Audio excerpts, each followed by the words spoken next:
Hello, Matt Elliott here. Hi, Alan Smith here. Hey guys, Ian Hume here. Hi everybody, Jerry Taggart here.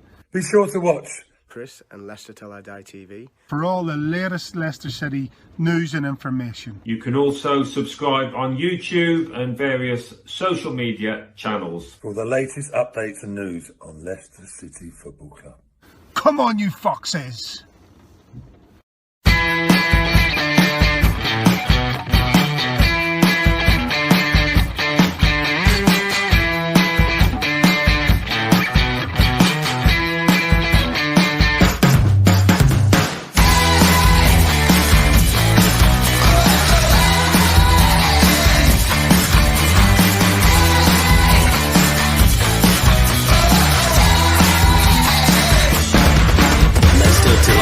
TV, your first choice for everything Leicester City. Tune in and join in now. Right, Chris. All right there, all right at the back. Good evening. How the devil are you all? Are you in the spirit? Or have you just been drinking too many? Yes. God, this time next week it'll all be over. A bit like Spurs in the Europa League. Oh dear, did I say that out loud? Spurs, I do feel for you, but here's a few words of sympathy for you Spurs fans.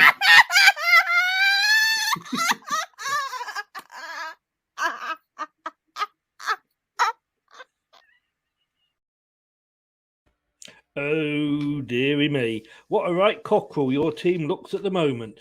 My thanks to Maisie for the laugh, and we wish her all the best. She's in the old hospital at the moment, having a bad turn from the jabs. So be careful what you do with your small pricks, guys. This is Leicester Till I Die TV. Good evening.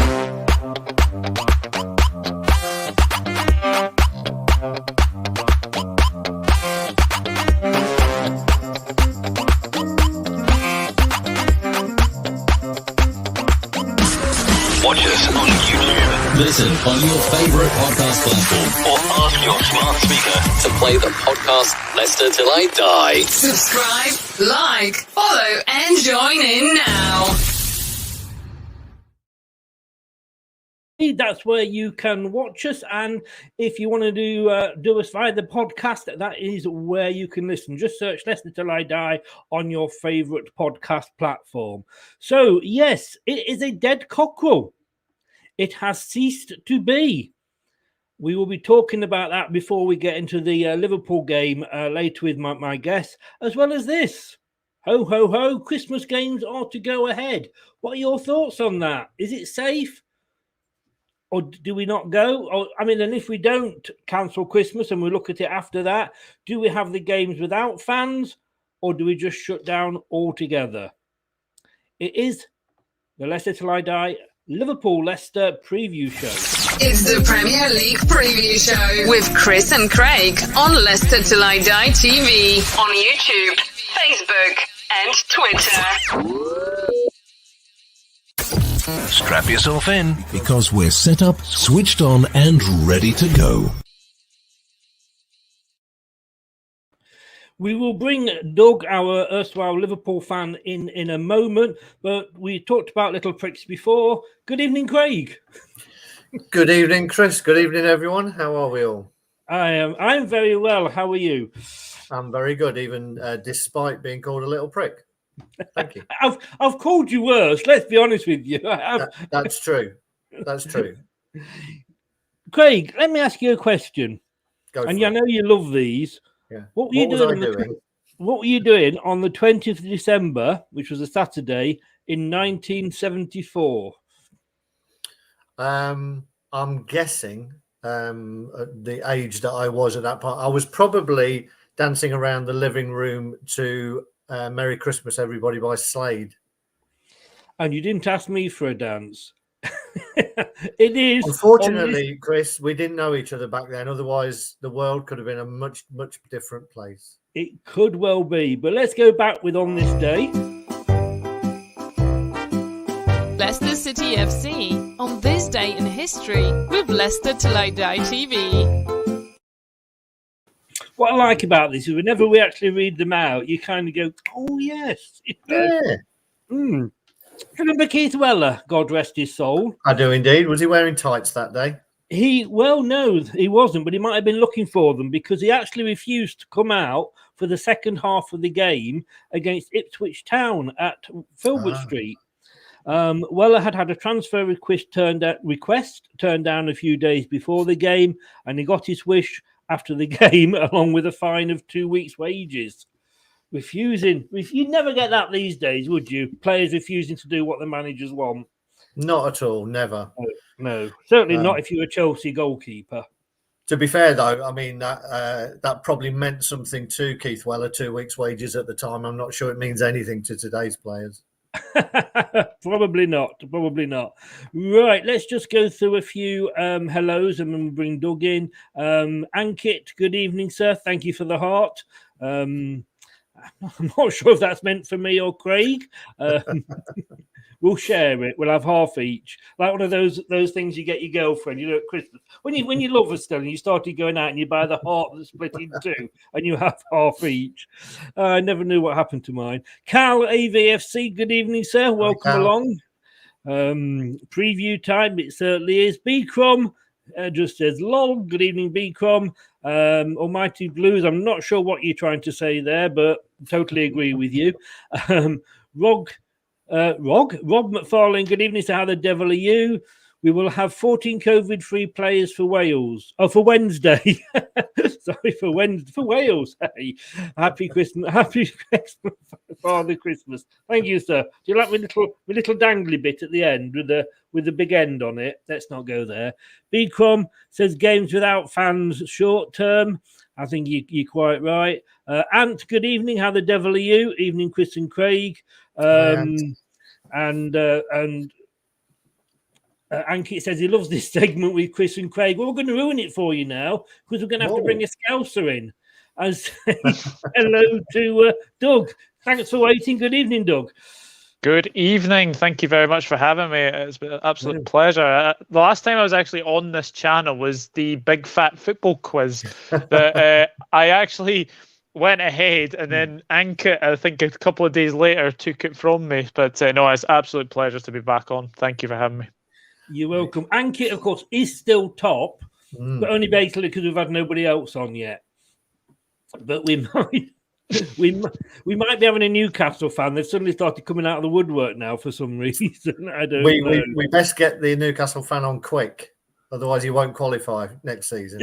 This is very true. This is very true. We're going to talk Liverpool, obviously, later on. That's the reason we have Doug along, even though, Doug can't comment on the jumper. But there we go. I think my shirt looks a lot nicer. But first of all, let's talk a couple of things, guys. First of all, Christmas games. They've been given the go-ahead. Do you agree with that? Let's go to Doug first on that one. Sorry. Look, I think we all want to watch football. I think we all want football in our lives, but there has to be a time where safety and the integrity of football comes into question, and it is the players' health and safety as well.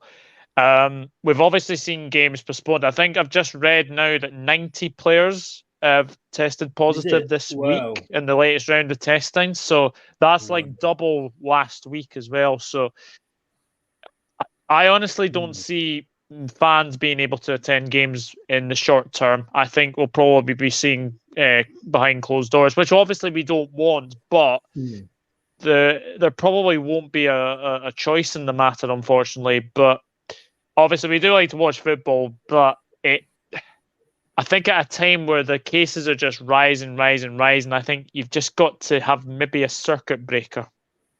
Yeah. Craig, I mean, 5 games were cancelled at the weekend overall. 5 only went ahead. And we're letting fans... And what gets me is, after all the fuss with the ESL, we're saying, it's all about the fans. We've got to think of the fans.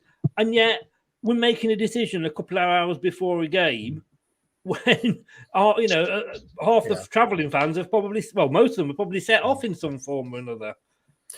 For me, I think it's right to look at it on a game by game basis. To be honest, because I'm not sure we could be in this never ending loop forever. You know, there's a circuit break, and there's nothing to say that after that it gets worse again. I don't see how you can do it. To be honest, I think the way they're doing it, as I say, I would do it on a game by game basis. But for me, any tests and results have to be 12 hours before.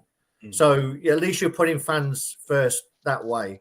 You know, if the results are back 12 hours before a kickoff, everybody knows where they stand, and that's a cut-off, and you don't have another test until after the game. At least that way, everybody's on a level playing field. Nobody is leaving home unless you're flying in from somewhere. But nobody's leaving home to go to a game and then getting disappointed an hour beforehand, as has happened the last couple.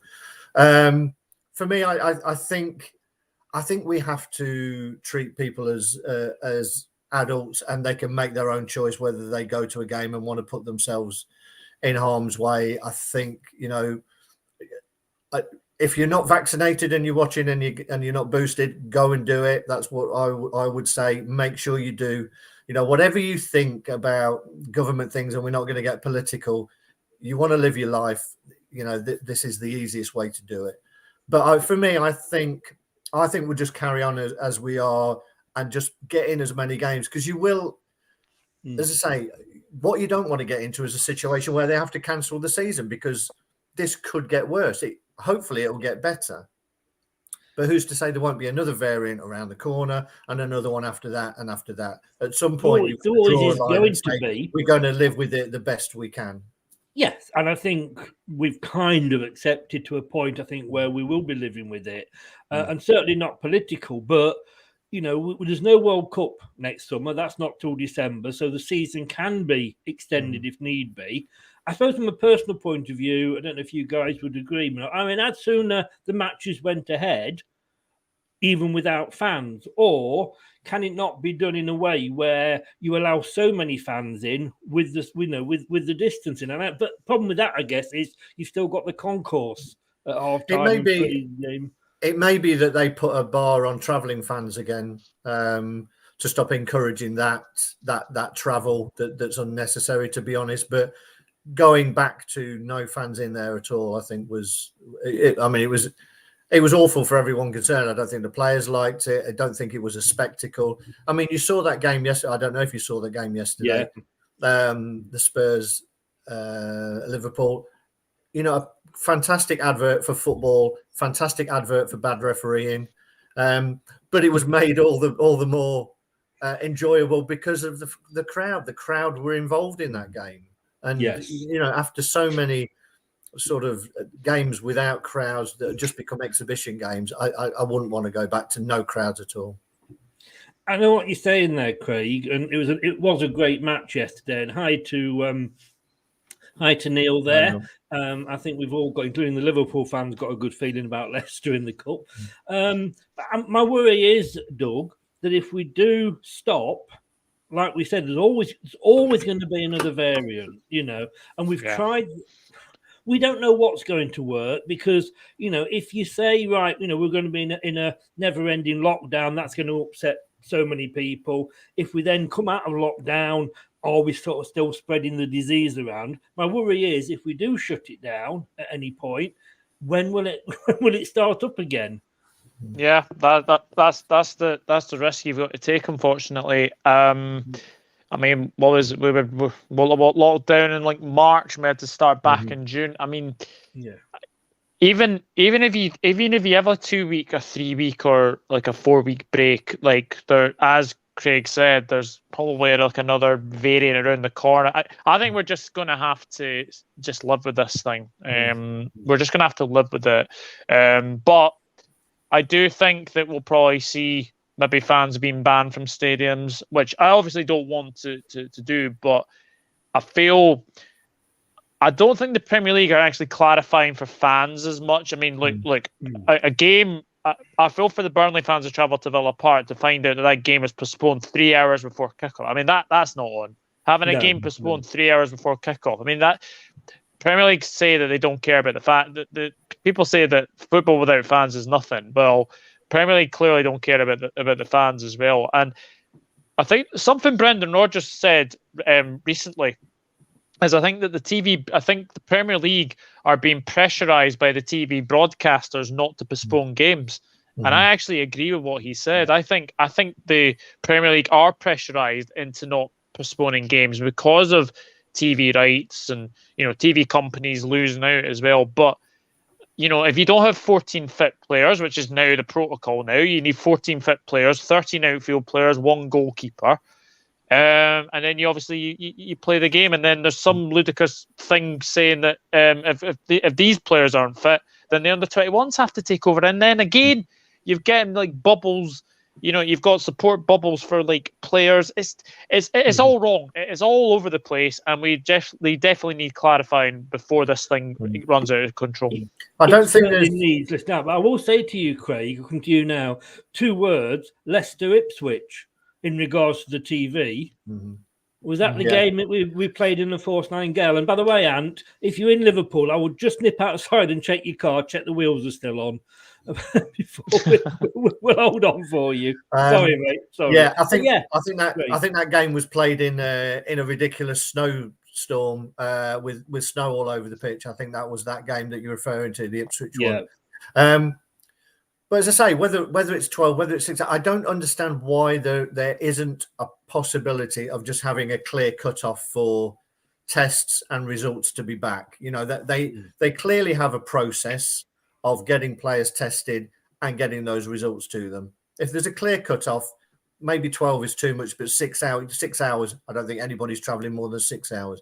I don't see how that can't be put into place, that 6 hours before you make your call as to whether your players are fit or not, and then even we go 12 hours before. If you've got COVID 12 hours before, you therefore haven't been training, or you know, because you've been isolating, you're not going to be match fit.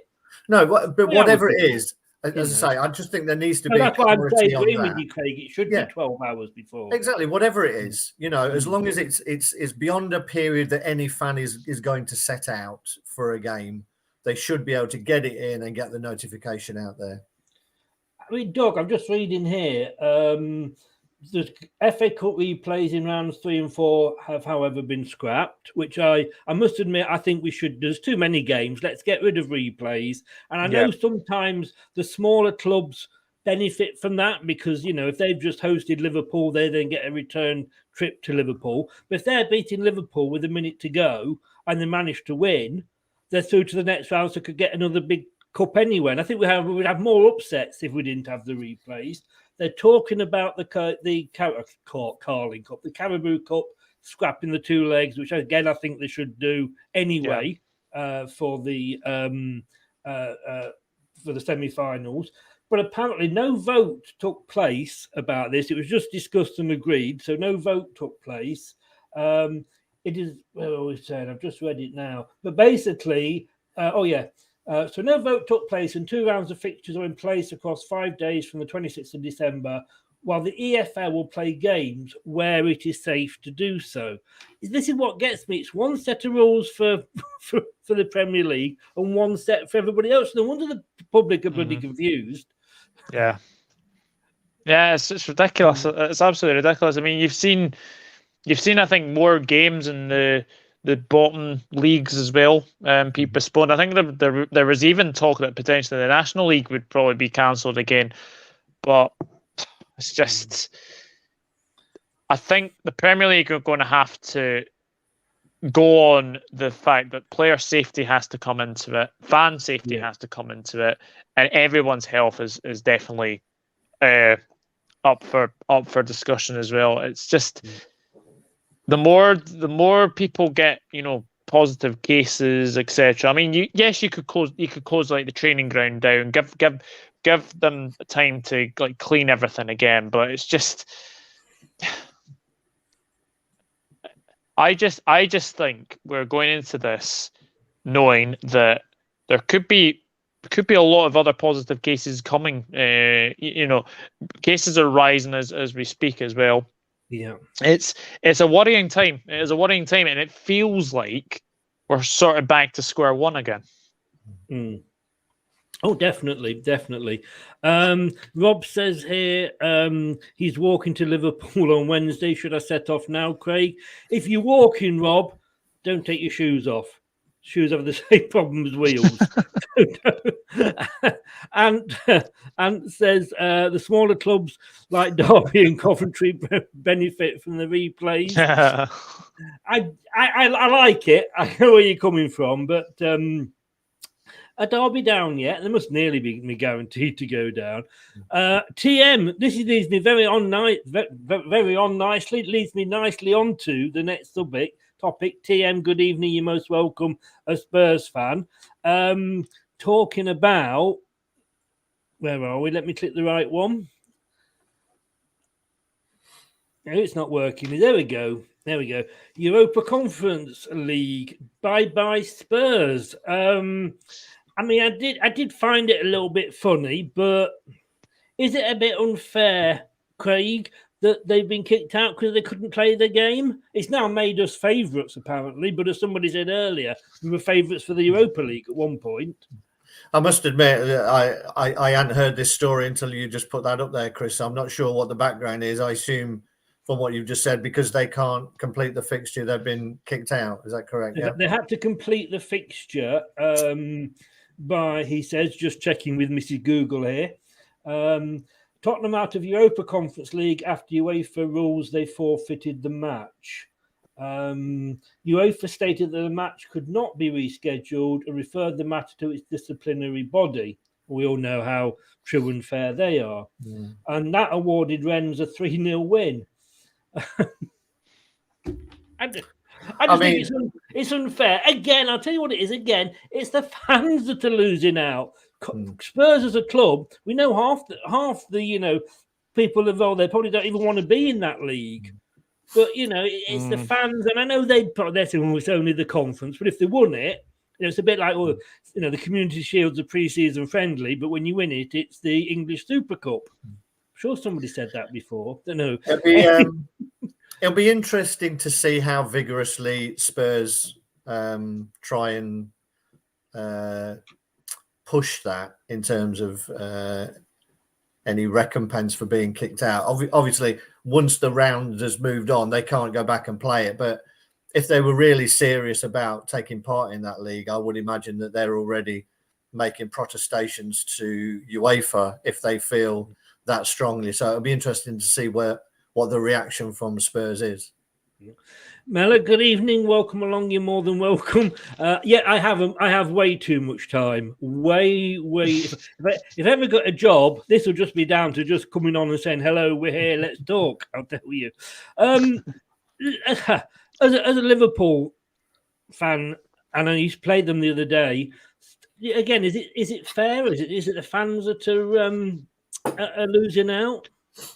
I think the fans are definitely missing out for sure. But the thing is, I think Spurs have been shocking in the Europa Conference League. I haven't watched any of their games, but hearing some of the results, I don't think they want to be in that league. Like, have you seen some of the teams in there? I know Leicester and Celtic are in there. I know you'll be happy to get a European game. Look, every team will like European games as well, but I just had the feeling that Spurs didn't want to be in that competition. Obviously, it started from Nuno. I think the thing is, they lost to that Mura, and that was just like, they should have got through that group pretty easily, if I'm being honest, but they didn't. They're now out of it. They can now focus on the Premier League. They can now focus on the Carabao Cup against West Ham. They can now focus on, the FA Cup as well. They probably won't be in the Champions League. They probably want to be in the Europa League. I don't think anybody wants to be in that Conference League. I really don't. Well, this is the way I look at it. Yeah. And of course, I should say that Spurs, as you said, they didn't really take it seriously. They lost to Mura. And if you're wondering who they are, they're actually just a small club in North London. To me, we should be out of Europe now. I don't think it's right. Last season, Craig, that Man United nearly won the Europa League, bar a penalty, barring one penalty hit apart because they failed at the Champions League. We shouldn't be down there, but we are. And if we win it, great. And, we'll be the inaugural winners of the Europa Conference League, and that will be a quiz question for many years to come. I think Douglas is speaking there as a, and forgive me if I've got you wrong here, Douglas, speaking as a perennial Champions League competitor, that you don't even have to worry about this kind of level of European competition. I hear what you're saying, and I do think Spurs thought that competition was below them. To be fair, I agree with you. I do think it does give a broader opportunity for European football, because we have a tendency to look at these competitions on a very insular basis and on a very sort of highfalutin, the big clubs don't want to be involved, therefore they shouldn't even exist. I think it does give a lot of so-called lesser clubs, and I'm not just talking about in the English league, an opportunity of European football. And more so, we talk about how important football is for the fans. It gives fans a taste of European football and maybe something to aim for.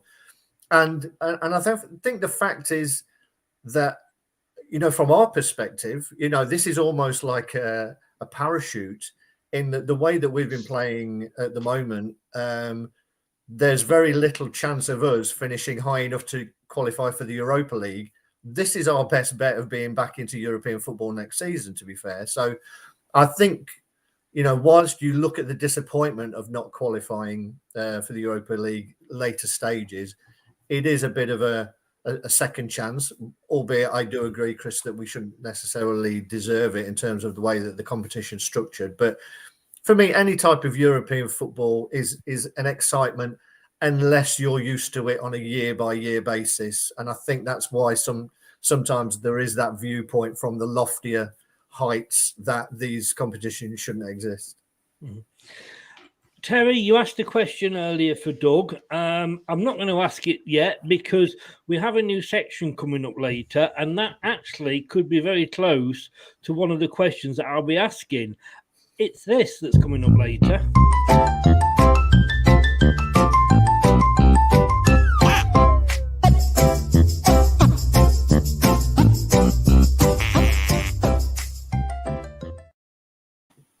I realise I'm getting old and I've got to actually explain what Daddy Chips is to Doug. Craig knew, but then he is of my age, really, aren't you? But hey, we can actually talk about a couple of games we've got coming up against Liverpool. And we have actually got two games coming up. We've got the Carabao Cup on Wednesday when we're off up to Scousland, kicking off at Anfield at 7:45. It isn't on any telly at all. And then, of course, Tuesday the 28th of December, our annual Christmas game against Liverpool. This time they're coming down to ours on the 28th at the King Power. That's an 8 o'clock kickoff. That is on the normal radio places and also on Amazon Prime as well. We were talking before, Doug, and you're actually not overly confident, are you, about the cup game? No. No, I'm not. In all honesty, I'm the short not. answer is no.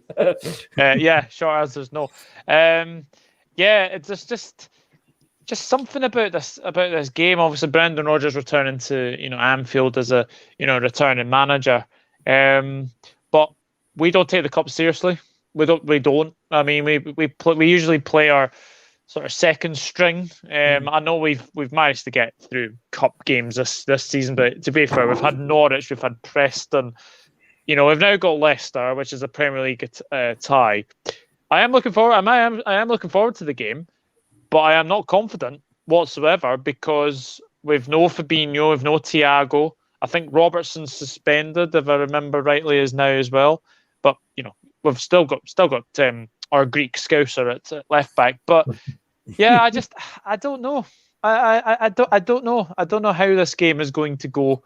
Obviously, it goes straight to penalties, doesn't it? It doesn't go to extra time anymore. It goes straight to penalties. Yeah. So this could be a game that could be like a 1 or 2-0 to Liverpool. It could be a 2 or 3-1 Leicester, or it could go to penalties. It's that sort of game that this could go any either way. Basically, you're covering all your bases there, aren't you? Yeah, pretty much. Leicester could win it, but then Liverpool could. But it could be a draw. Don't sit on the fence at all here, Doug. You go for it. Yeah, I am looking forward to the game. Obviously, I'll have to get like a stream of some kind to watch it on, because obviously it's not on TV. I don't know how it's not on TV, but there we go. No, I think Carabao Cup, Craig. It's almost. I mean, somebody said there it's got the prestige. I don't know if it has anymore. Has it? It's almost a nuisance. Again, Chris, I think we've had this conversation a few times. I hope I never get into that level of dismissing any cups, because we've got loftier ideas. I remember plenty of years when the idea of getting into the latter stages of any cup would have been fantastic. So I'm not going to start knocking it now. It still has some prestige, yes. Not as much as it did. It doesn't come with a European slot. Not even the conference, I think, will allow the League Cup winners in. But yeah, it's always nice at the end of it. I don't think any player at the end of their career will be sitting counting the number of times they finish fourth.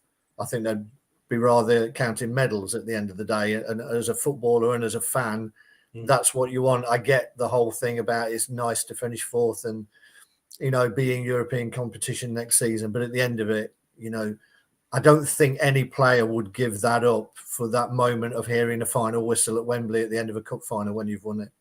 Totally agree. And I wouldn't say, if we're in it, I want to win it.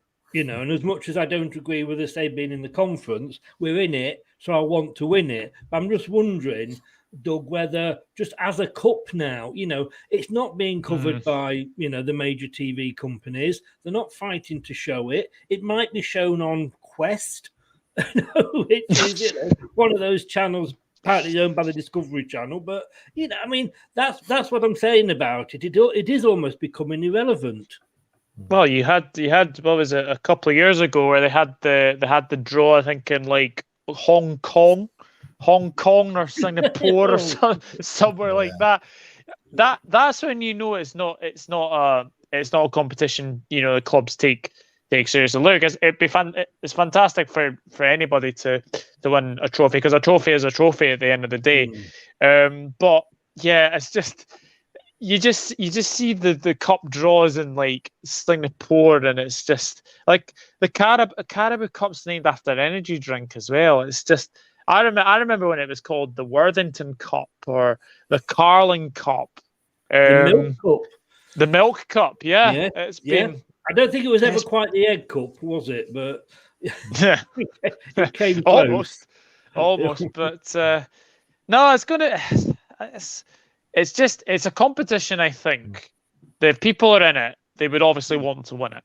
And I think with us, Klopp doesn't give a monkeys about the cup. I'll say that now. He does not give a monkeys about the League Cup. But the furthest he's got is the final. Lost to Man City in his first season in charge, and then since after that, obviously, we haven't had the best of records. I think the semis we've made as well. So, yeah, look, obviously we are in it to win it. This will be a very interesting game. We've played against Tottenham on the weekend. You didn't have a game against Everton, so it's got the makings for a very, very intriguing cup tie. Craig, I mean, it is the quarterfinals now. I'll be honest with you, I can't even remember who we've knocked out, and I know it's bad, but I just think that if there was announced tomorrow that as of next year there will be no EFL Cup, you're not going to be crying into your soup, are you? No, and to be honest, I can see that that's the way it's going. That I think it will exist. I just think that the Premier League will opt out, to be honest. And it literally does become a League Cup for the for the EFL. So obviously they have the Johnston's paint for the lower two leagues. Yeah, I can see this becoming a cup that is exclusively fought for by the Football League, to be honest, and the Premier League decide to opt out of it. Sorry, I wasn't laughing at you there, Craig. No, I get the D cup. You get he strikes me for the worst jokes of the night. So I can see that happening, to be honest, because there's so much pressure coming on about reducing the fixture list, and again, that's another thing that we could all argue over about. You know, players played plenty more games in the olden days, as it were. But so I can see it coming. But as it is now, we're in the quarterfinals, and we should be taking it seriously. And I think I mentioned to Chris on previous shows, Doug, that in many ways, I think the next two games we've got, Liverpool in the league and Man City in the league, are almost bonus games for us. I can't really see us getting anything out of them. So there's no reason that we shouldn't try and prioritise putting out a very strong team for this and getting into the semi-finals for me. Rob, I'm just going to put in there. You're an E Cup man now. So Andy's a D Cup. Rob's a double E Cup. What I can say is thanks for your support, guys. Keep up. I mean, you've got Arsenal, Arsenal, Sunderland tomorrow. I mean, I don't even think Arsenal can balls that up, can they? Brentford, Chelsea, Tottenham, West Ham, Liverpool, Leicester. I mean, you've got to say there's still, fairly big teams in there. Yeah, I would say so. Chelsea would prefer probably a cup tie right now, the way they're playing. Arsenal Sunderland is, you would expect Arsenal to win, but it's the kind of game where they completely muck up as well. And the other one's Tottenham West Ham, and that's the toss of a coin, that one as well. So yeah, there's still some very, very good teams in there. I would still say that probably one of Liverpool or Leicester, if they get through. I would say you probably want a home tie in the semis. I would say as well, considering that you've not got the two legs anymore. It's obviously one game. I think from here on in, you want a home tie and then obviously to get to Wembley would be the main thing. And can I just say, Andrew, your jokes are getting worse, but they do make me titter. I find them quite uplifting. Oh God! I think you got that. I think you boobed there, mate. I think you boobed there. Anyway, okay. Let me ask you both this question. We'll get off that subject. Let's get back onto football. We've got this game. We've got the league game, and we'll come on to the league game in a second. But if you had to win, and we want to win, I know fans want to win every game, of course, and we want to get into the semis. We want to take 3 points off Liverpool. Come to you first, Craig. 3 points in the league or a semi-final place in the EFL Cup? I'll take the semi-final, to be honest. And I think I would have to agree with you.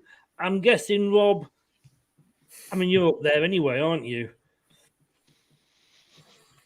I'd have to say that I'd probably want 3 points in the league, to be honest. I think the way Man City are going, it's every point is going to be crucial, I think. Yeah, and the cup semi-finals are down to one leg now.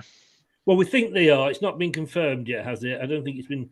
I thought it was confirmed because Klopp said that's what he wanted. So isn't that how it works? He's taking some stick tonight, Klopp, isn't he? Not for the first time. No. I'm just trying to see. And I think it was agreed there'd be no replays in the FA Cup third and fourth rounds, but they were looking at the possibility of only one-legged matches. And of course, if it is a one-legged affair, sounds like one of our strikers, doesn't it? Right. We've also got the league match coming up as well. We played each other 30 times, guys. since we've been in the Premier League, on and off. We're not doing so well there, Craig. Liverpool 16, Leicester 8, draw 6. Still not too bad, is it? I'm going to say I'm quite surprised we've got 8 wins, to be honest, because in recent years, I don't think there's been that many, and if it looks like anything's, it's a tight game, then Mane will throw himself to the floor. So I'm quite surprised that we've got 8 wins, to be honest. Of course, not that James Maddison would ever do that, of course. No, of course not. And as I said earlier, Doug, in fairness,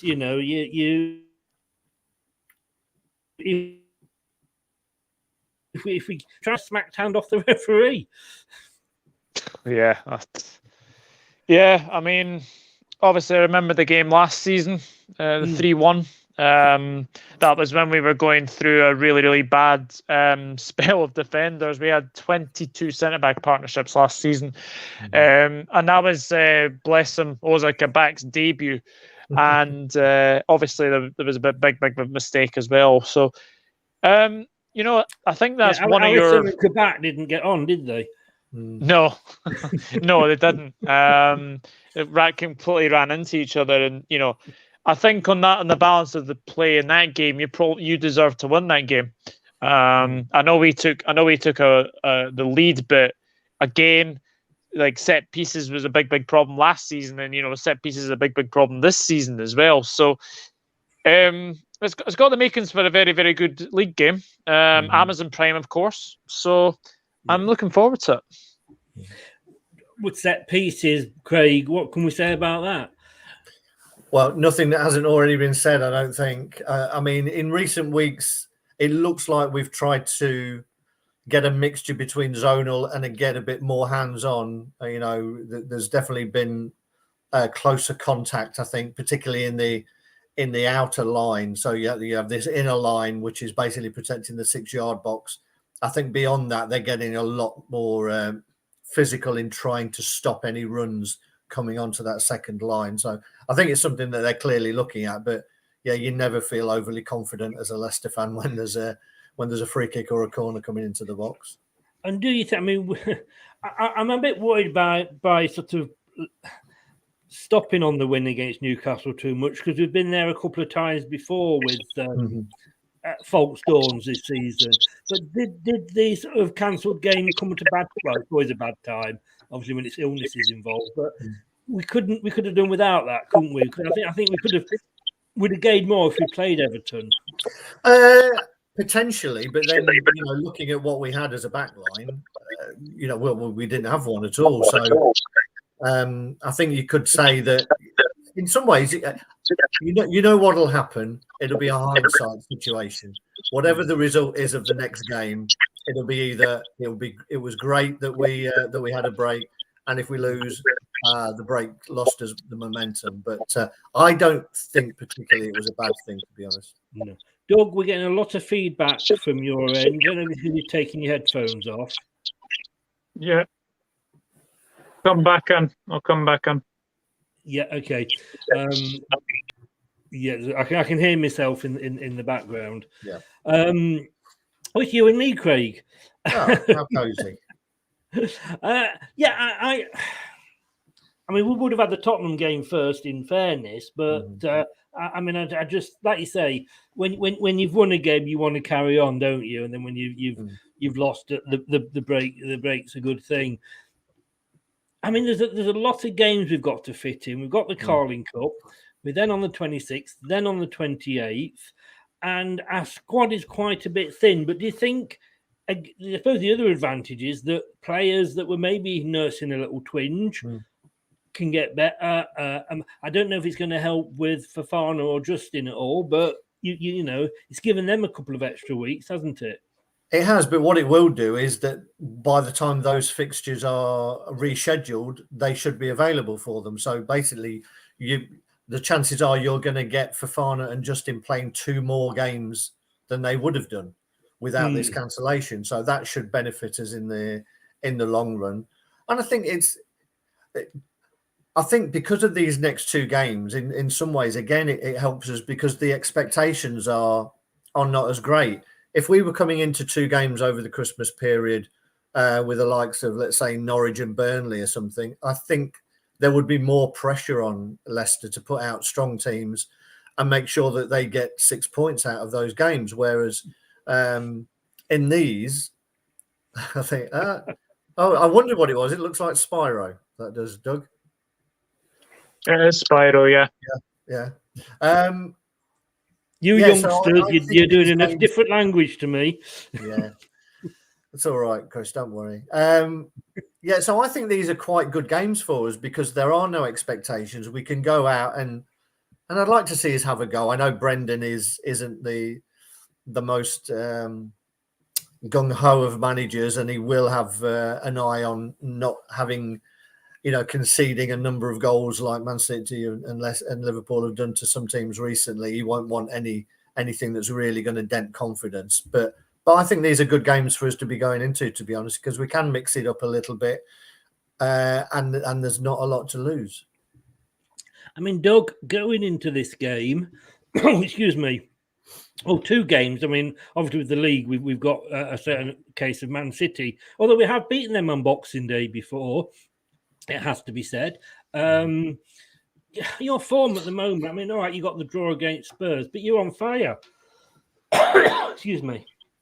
Yeah, it has to be said that obviously the draw against Spurs was very, very disappointing. But up until then, we've been scoring 4. I think we scored 4 against Arsenal, 4 against Southampton, 4 against Everton. So, we've been in very, very good form. The only thing I have a problem with is that we look really open through midfield. So I think the midfield battle is going to be very, very key. Whether or not we have Fabinho back, whether or not we have Thiago back, I think the midfield battle is going to be very, very key in this game. I think, sorry, Chris, I was going to say, I'm sure Brendan was watching that game. And in many ways, if he was, you'd be taking a leaf out of his book and maybe going with a Vardy Daka front two, because once that ball was turned over, the pace, because Klopp is a great manager, but he's a stubborn manager as well, and he won't allow that back line to drop off. It doesn't matter who you've got in there; it always seems that you play very high, so you're always going to be susceptible to a break and to pace. And without Van Dijk there, who talks people through it, there's not a lot of pace there. So I think that is our best opportunity, is to get a quick turnover and move the ball forward quickly. And I think you're right, that midfield battle is going to be where this game's won and lost. I mean, you said before, Doug, you think it's going to be literally almost like 2 completely different teams that turn up for the 2 games for you? Yeah, 100%. I think we'll probably rotate really, really heavily for the cup game, but I think for the league game, you'll have probably the same front 3, probably the same back 4. Obviously, Alisson coming back in as well. Midfield 3 is just a conundrum right now. Who to pick, and who's fit, who's available. It could be. It could be Fabinho, Thiago, Henderson. It could easily be that, but I don't think it will be, because they'll still be, in isolation, etc. as well. It could be Keita, Milner, Morton, like yesterday. You just never know. You just never know. But I think everyone knows our back 4. Everyone knows goalkeeper. Everyone knows our front 3 as well. It's just the midfield 3 that's always the question mark in the team. Craig, we've got 3 games. You can see Brendan's going to make changes, can't you? I think so, and I think you may well see Iheanacho feature. I think he'll definitely feature in the cup game, knowing full well that he's going to disappear off to the African nations, and I think that's why it's really important for Liverpool and for Doug for you to get those 3 points, because I think, correct me if I'm wrong, Doug, I think that's Leicester's the last game that you've got them. Is that correct, before they go off to the African nations? Chelsea. Okay. Yeah. So you're definitely going to want to get points in the bank when you lose those guys. So I can definitely see you rotating for the cup game and just making sure. I think with Henderson, Henderson's key for you. I can't stand Henderson, but I really like him as a player and what he brings to you. And I wish we had someone the same. You know, he's just an annoying little, you know, insert your own expletive. But from what he gives, because he doesn't allow, he's the equivalent of Klopp on the field for me. He doesn't allow players to get through a mediocre game. And I don't think there's enough of those players around at the moment who pull the rest of them up if they're dropping off a little bit. And I think he's key. And I think the fact was, from what Klopp said, it sounded like he had a cold rather than COVID. So it'll be how he's feeling and how he's trained, I think, as to whether he plays. The one player I think that, for me, if we're gonna play them all for sort of 3 games, I mean, Tielemans, he's back. I mean, he's just his attitude. I mean, there was a thing in the Leicester Mercury, which is our current review of the Echo, Doug, and you know, it says like, although his contract might be up for question, his attitude isn't. I mean, you know, his whole, like, when he scored, and you know, he wasn't kissing the badge or anything like that, but it was just like he was going for it, wasn't he, Craig? It was. It was even that clip that's been showed quite a lot where he was celebrating winning a throw-in. Yes. Which showed, you know, I think it was a key part of the game, and there was a little tussle down near the corner, and he got involved and he won the throw-in, and there was a little fist pump that he won a throw-in, which is great. That's what you want to see. That's what fans want to see. Yeah. And then that attitude permeates throughout the rest of the team as well. So I think just that attitude, and as I say, in a lesser way as to what Henderson brings, people have to raise their game when they're on the pitch with the better players. And I think Tielemans does that. And he's not the most athletic, again, in the same way that Henderson isn't, but he covers a lot of ground, and we know that he can pick a pass. I mean, there was some rubbish on the other day where they were talking about, I think it was Oxlade-Chamberlain's pass to Trent, and they were saying it was, you know, the pass of the season and God knows what. Anybody who watched the Leicester-Newcastle game and saw the pass that Tielemans made inside the fullback, you know, would be thinking, well, actually, that's a proper pass, you know. So I think in many ways he doesn't get the credit he deserves, but in Leicester fans' ways, it's quite good that he goes under the radar a little bit. I don't think we've got any chance of hanging on to him after this season, sadly. We do have a thing, Doug, we bring up on here like the season so far, and there's a lot of facts and figures, and I don't want to do that because it'll just make me cry, if I'm honest with you, comparing yours to ours. So I'm not doing that. But, you know, I do worry, and I look certainly I'm more confident, like Craig, I'm more confident for the cup game, and it could be the league game. Maybe a throw-in is the only thing we'll probably win. Yeah, I think you should be pretty confident for the cup game. I think you'll be good going for that one. But yeah, the league game, obviously, you know, I'm just looking at the stats. Actually, you know, you haven't actually beaten us for like a while, apart from obviously that 3-1 game. I think there was a 3-1 one. I think was it Craig Shakespeare's first game in charge when Ranieri was sacked. So yeah, look, I think they're always close games. They're always really close games for sure. But yeah, I do think the league game we have to win. We have to win, because if we don't, you know, City are just going to keep on going. I know I think we play Leeds at home on Sunday before they play you guys, obviously. So I'm very, very hopeful. I'm very, very hopeful that we can get the 3 points out of Leeds, and then obviously it's the game after that, the Leicester game, and you know, maybe we have got a very good record against you guys, but I am looking forward to the league game more than the cup game, if being honest. Craig, I mean, am I being a bit pessimistic there? Saying what we're going to do is win a throw-in? Well, maybe a tad pessimistic, and but then that's being a Leicester fan, isn't it? I think that comes with part and parcel of the DNA of looking on the dark side, as it were. I think it's really important for Liverpool the fact that we play Man City the game before, so that's going to be interesting in terms of Liverpool knowing that if they've seen Man City beat us in the game before on Boxing Day, that if Man City have taken 3 points off us, it becomes doubly important for you to take 3 points off us as well. So I think you'll definitely be up for the game.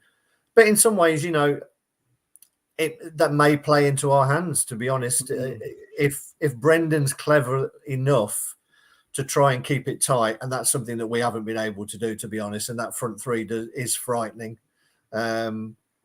But as we've seen in certain games, Wolves gave you a really tough game, kept it really tight and then tried to play on the break. And I think we've got better players to play on the break than Wolves have. So, that may be the way that Brendan goes on that one. So I think it may be tight. And I know it's a cliche, but it will be one of those games where a first goal is really, really important in that game. I think we'll give a good account of ourselves, but if I'm honest, it would not surprise me if we come away empty-handed from those 2 league games. Well, I'm going to look at the stats, and I'm going to grab something here, which I might be sort of grabbing at straws a little bit, but I'm a Leicester fan. I'll take whatever comes my way. And yes, apart from last season, the last time we actually beat Liverpool in the league was, I think, that Shakespeare game, 2-0. No, it wasn't. It was 3-1 again on February 17. But we actually beat them a few months after that, September 17, 2-0 in the League Cup. Now, Doug didn't want to mention that one, did he? I forgot about the League Cup. I did forget about the League Cup. I think Danny Ward played in that game, if I seem to remember as well. You see, the big clubs are already forgetting the League Cup, Craig. What did I say at the start? No, look, I think the League Cup game is going to be, it's toss of a coin, really. It matters who. Oh, nope. Hang on. And my phone is just turned off. There we go.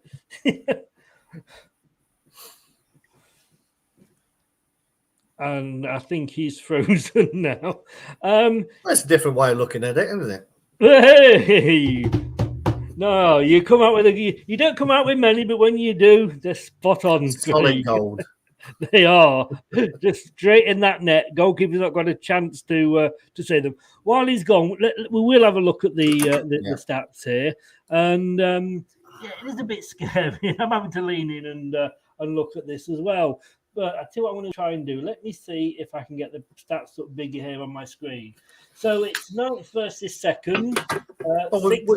We've both drawn 4, so we're on a par. Is that it is? In fact, that's out of date because, of course, they drew one more. They drew 5th the other day. But chances created, they're nearly on 3. We're just over 1. I mean, like you said the other day, I don't know where they get these figures from, but I think we created more chances against Newcastle than we had all season put together, to be honest with you. Upcoming games here, we've got after this Man City, Liverpool, and then Norwich. Now, Norwich, I can remember them doing us over the last time we played them in January. Yeah, we did. I remember that game. I think it was Max Aaron scored the only goal of a very, very poor 1-0 away defeat. The fact that this is at home should give us a little bit more hope. And I think it'll be interesting to see. I mean, even honourable defeats, I think, against Man City and Liverpool will give us a little bit of confidence that we are at the level or getting back towards the level that we want to be. Obviously, if we got turned over big time by those two, then confidence would be pretty shot by the time we face Norwich. So, you never know which way that could go when it comes around. But I mean, looking at Liverpool. I mean, Liverpool Leeds. There's history between those two, isn't there? From the 70s, they've got us. Then they've got Chelsea. It's an easy run for them.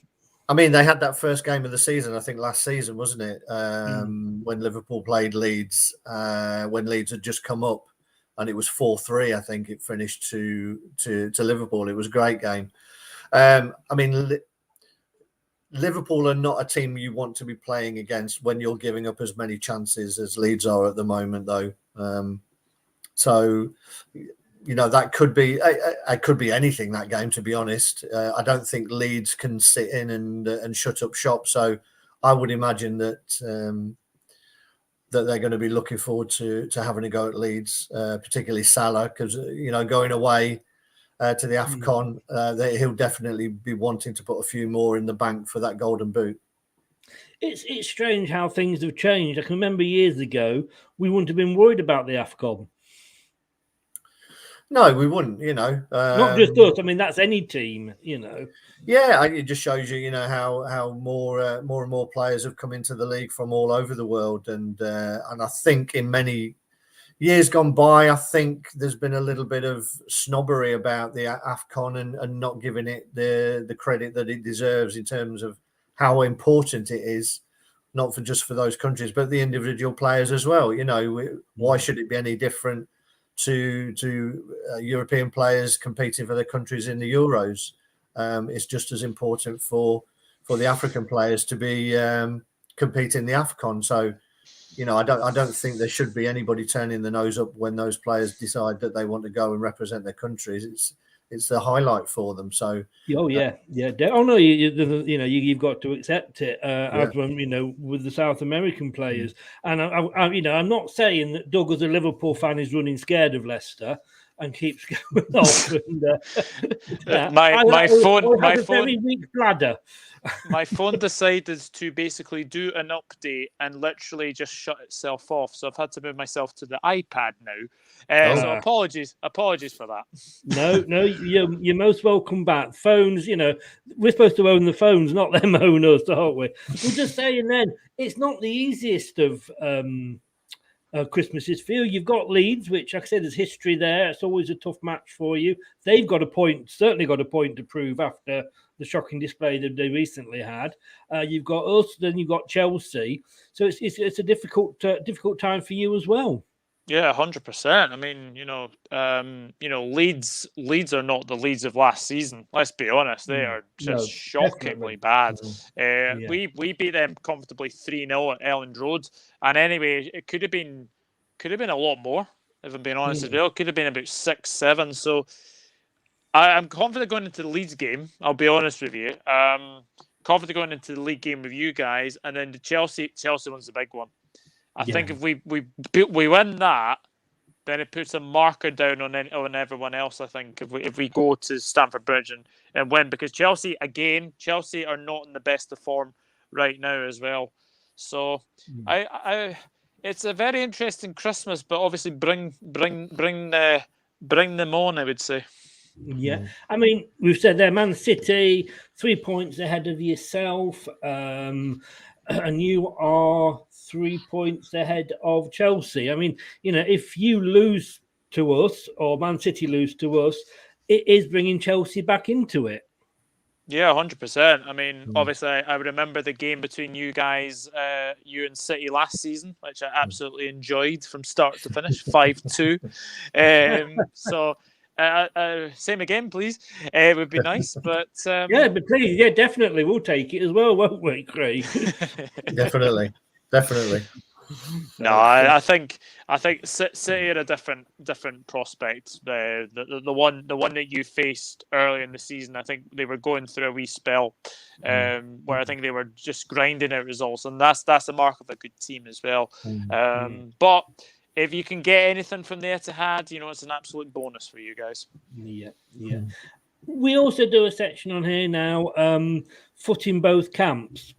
Guys that have players that have sort of been associated with both clubs, and I had quite a few to choose from. There was the sort of the easy ones like Brendan Rodgers, Emil Heskey. There was the more sort of obscure ones like Jack Hobbs, Gary Mack. Do you remember Gary Mack?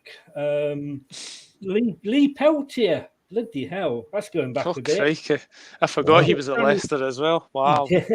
Danny Ward, David Speedy, good God, and of course everybody's favourite. I've got a signed picture of him when he scored the hat trick on his home debut for us, Mr. Stan Collymore, who I wish he'd stayed. That is another thing that Peter Taylor cocked up for the club. But I'm going to ask you guys your memories playing for each club of this guy. Oh, Konchesky. Christ. Oh, Jeez. mighty. Old pie and mash himself. Oh, I mean, God. he had more hair when he played for us, and I don't know what that says about you, Doug. Who'd like to go first?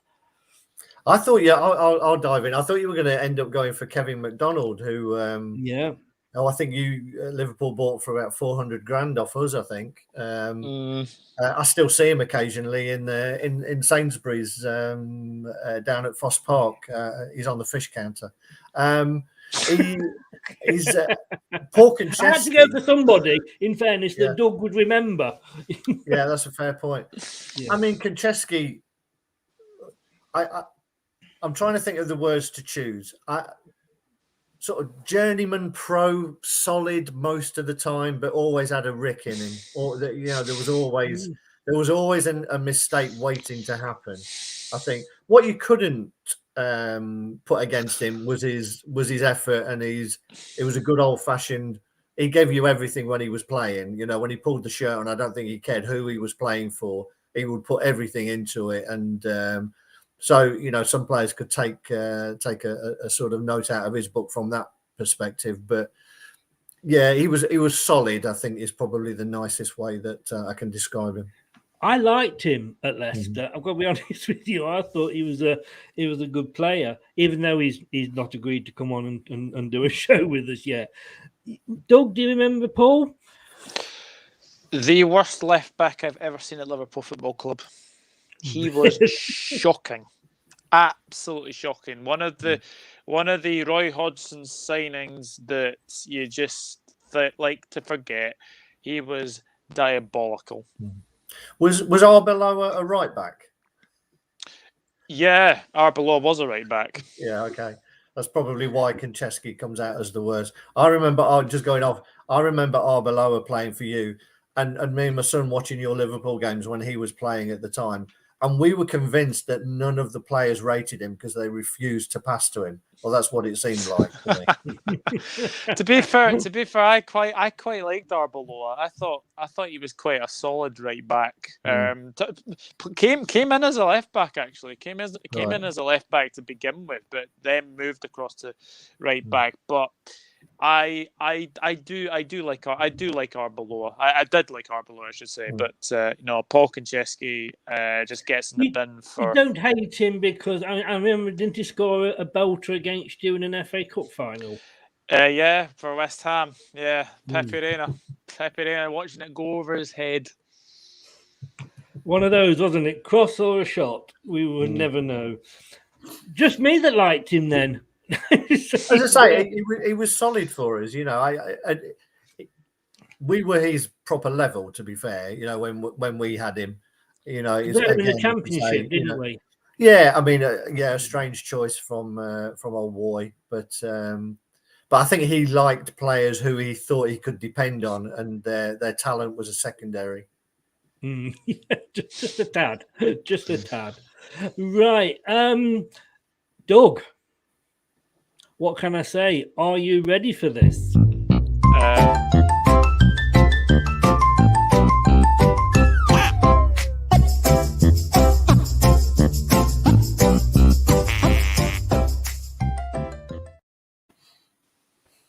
So basically, I'm going to give you a choice. There's only a few of them, so don't worry. And I do give you an answer, but you've got to pick which one of these two you prefer. And you can't sit on the fence, and you can't name somebody else. You've got to say, I prefer A to B, so Daddy or Chip. So that's how it goes. So there's 5. So we're going to start, because you're Scottish, aren't you? Yeah, I'm Scottish, yeah. You hide it well. I'm going to say, there's something that just gives me a clue that you're a little bit Scottish. So if England were playing Germany, who would you want to win? Germany. Oh, just remember, this is going to be clipped, by the way. It's going to be clipped. What I didn't like about that, Craig, was there wasn't really much thought got into that, was there? No. For me, that just smacks of inferiority complex. Love it. Number 2, Doug, managers. the aforementioned Roy Hodgson or Alex Ferguson? Sorry, could you say that again? Sorry. Yeah. So it's managers. Who would you sooner have in their prime managing you at Liverpool? Roy Hodgson or Alex Ferguson? Oh, it'd have to be Fergie because I don't want to go through the Roy Hodgson era again. No chance. So, as a Liverpool fan, you're saying you liked a Manchester United manager and you'd love him to have managed your team. That's what you're saying there. To be honest, famously Bill Shankly, when I think Man United had the Munich air disaster, I think he lent players to Manchester United. But Roy Hodgson's our worst ever manager. Can't say anything different because of that. Right. Okay. No, that's fair enough. Excuse me. Killing myself here. Number 3, players. Which of these two would you sooner have in your team? Steven Gerrard or Mo Salah? Oh, now you've just got me in the. I still say to this day, Steven Gerrard for me is the greatest Liverpool player to have played for Liverpool. So I'm going to say Stevie Gerrard. Steven Gerrard. Did you think he was going to go for that, Craig? Yeah. Did you? I think most would, just because of the length of time that he was at Liverpool and that level of consistency. Mo Salah's great, but I think the chances are you can always fill Mo Salah with another goal scorer. I think Steven Gerrard's don't come along very often. No. Premier League football teams, Doug. Who would you sooner see win a game? Manchester United or Leeds United?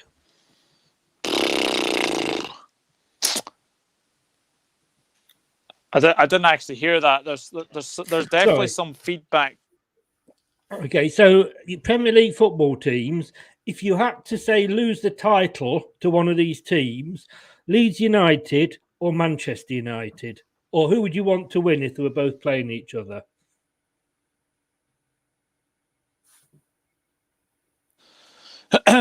Sorry, I had to go off a wee minute there. I can't remember what you said now. Sorry. Leeds United or Manchester United? Who would you want to win? Which to win? Oh, who would you want to win? Leeds or Manchester United? Oh, it's got to be. Oh, it has to be Leeds United. Our hatred with Manchester United runs down through the 70s and the 80s. So yeah, it's got to be Leeds United to beat Man United. Okay, last one. This is trophy.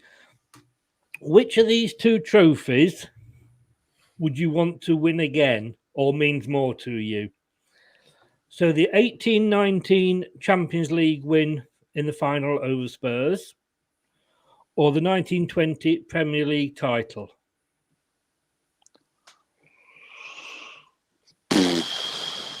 Well, we've got 6 of those, so it's got to be the 19. You've only got one Premier League title, which is the same as us. I know. So it has to be the Premier League title for me. No, we've got 6 Champions Leagues.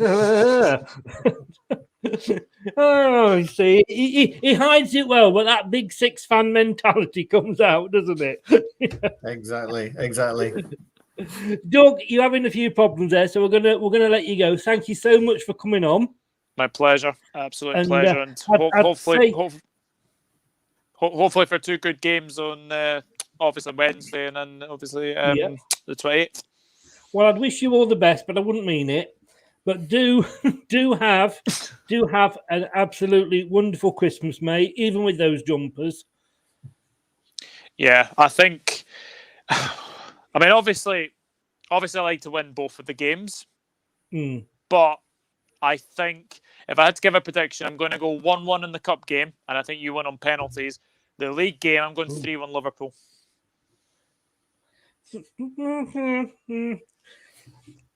I would take that because, like I say, I think I want to win the cup game more than the league. So I wouldn't take that. Doug, hey, have a great Christmas, mate. Thanks for coming on. Thanks for being a sport. Even if you do like Germany more than England, we'll forgive you that one. Thank Cheers, you. Doug. Take care. See you later. Thanks a lot, Doug. All the best, mate. Take care. Thank you. He's obviously having trouble at his end a little bit there. Yeah, I think he was definitely never going to go for Roy Hodgson, was he? No, I think I could have predicted most of those answers. Although he did, most of them he did have to think about them. We're going to be back, and I'll say hello to you. We're going to be back straight after this. This is what's coming up at 9 o'clock.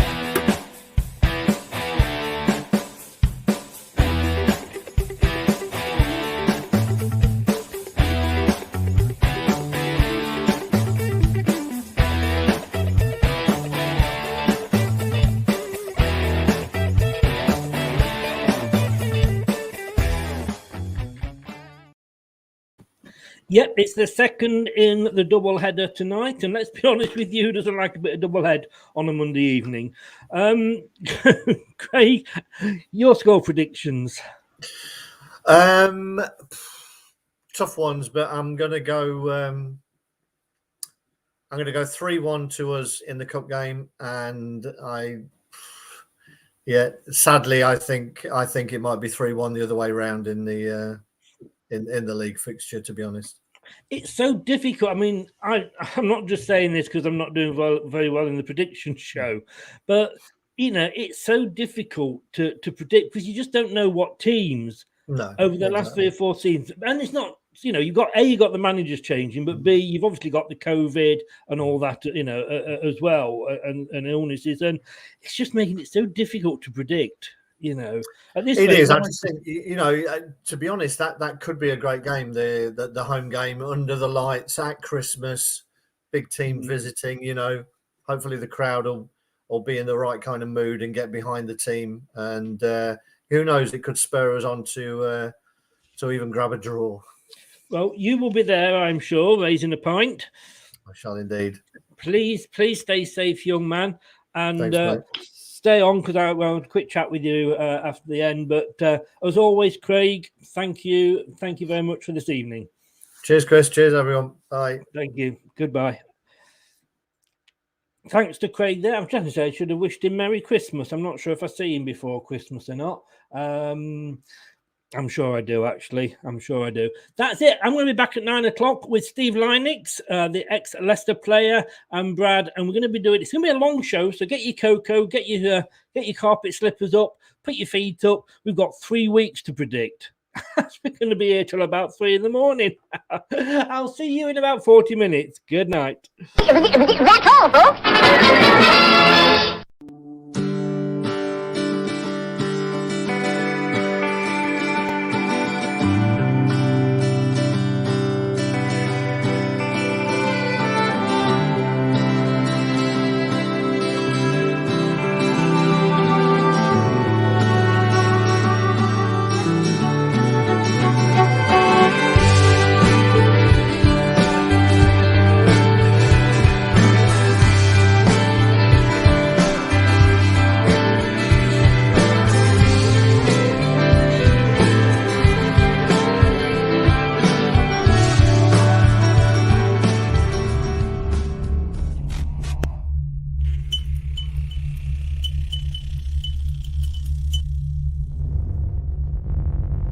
Some people are on the pitch, they think it's all over.